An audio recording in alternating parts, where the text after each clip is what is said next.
joins this society, very quickly he becomes Krishna conscious. Without any previous qualification. Simply by association and trying to follow the principles very quickly. So Krishna is open for everyone, as the sunshine is for everyone, but we have got independence. If you like, we can go to the sunshine, or we may block our room and windows and keep ourselves in darkness. That's all. So Krishna's mercy is for everyone, not that for a particular person. But a special mercy is for those who are engaged in Krishna consciousness. That is said. Samoham sarvabhutesu name deshasti na priya. He is not envious to anyone. Neither somebody is especially favorable. But he says, Jitu bhajanti manga pritya. One who is engaged in my service with love and affection, oh, I am especially inclined. That is natural. That is natural.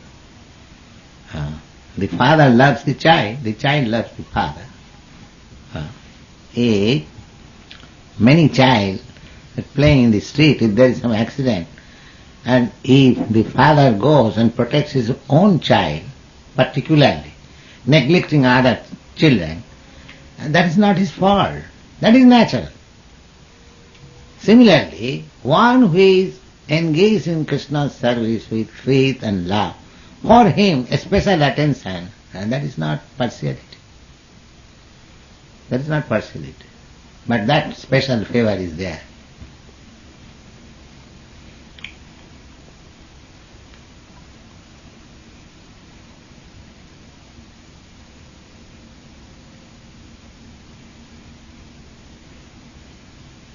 Yes?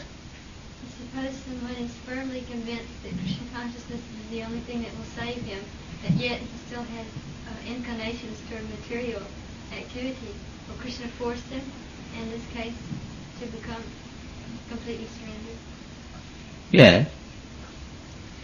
He puts the devotee in such a way that he is obliged to become Krishna consciousness fully. Naturally, because we are materially associated for so many lives, so even though we are trying to become fully Krishna conscious, so our material attachment sometimes drag us. But if we are very strongly Krishna conscious, so these attachments will be taken away by Krishna. That is mentioned in Srimad Bhagavatam. Jasyavan grinnhami harisye tad dhanam sanai. I think I have personally that experience. Yes. And I was not inclined to come to this line, but Krishna has forced me. That is a special favor. I am now understanding. Yes. So, Krishna is very intelligent. So, if we foolishly want something other than Krishna, he makes us forgetful of such nonsense. And that is Krishna's special favor.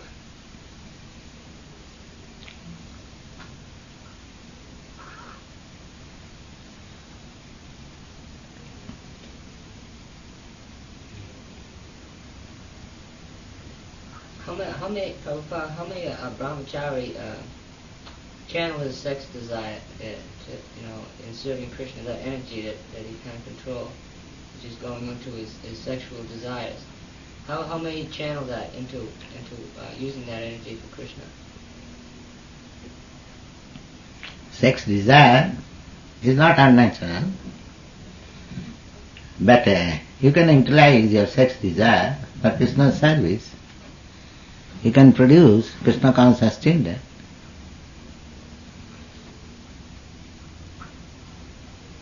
So, we don't prohibit. Our process is that everything should be in the service of Krishna. The others, they are producing children like cats and dogs. If you produce children, Krishna conscious, the face of the world will change. Yes. So, sex desire is not unnatural. That is natural. Just like to become hungry. So hungry means it is healthy life. But it is the thing what you are eating. That is the thing. That will be considered whether you will keep yourself healthy or you will become diseased. That if you feel hunger, that is not unnatural. Similarly, if you feel sex desire, that is not unnatural. That is natural. But you have to utilize, that is restraint of the Shastra. The Shastra Vidhimusaj. What Shastra says, how you shall utilize. So Krishna says in the Bhagavad Gita that the regulative way of sex life, myself, he says, I am. The sex life is not condemned. But one should know that why I shall use my sex life. If it is used for Krishna's purpose, then I shall use, otherwise I will not. That is Krishna consciousness.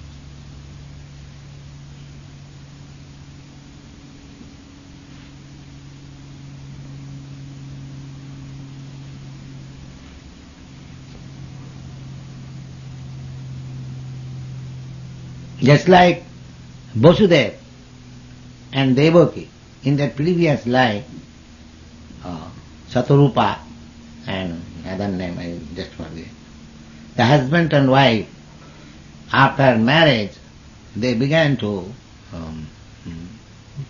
prosecute tapasya. What was the tapasya?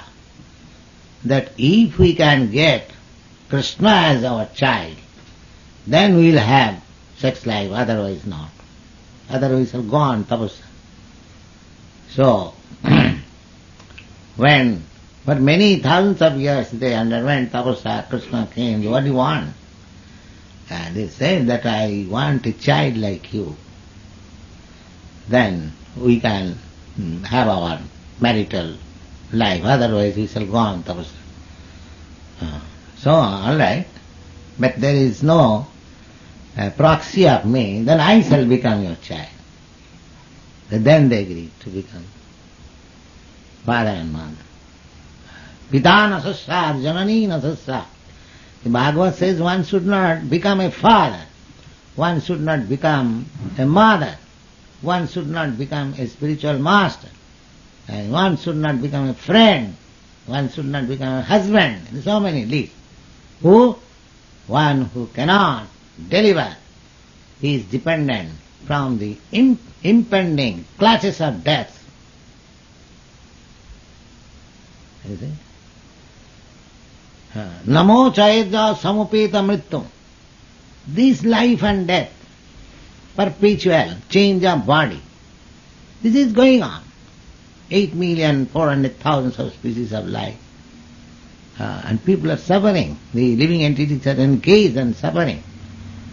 So, a Krishna conscious father and mother should be determined that we shall beget children in such a way that this life will be the end of his change of body. This life he will be liberated, that's all. That is Krishna consciousness, sex life. I shall take care of my children in such a way that no more he will come back again in the womb of mother. He will be liberated. Go back to God. So, chant Hare Krishna.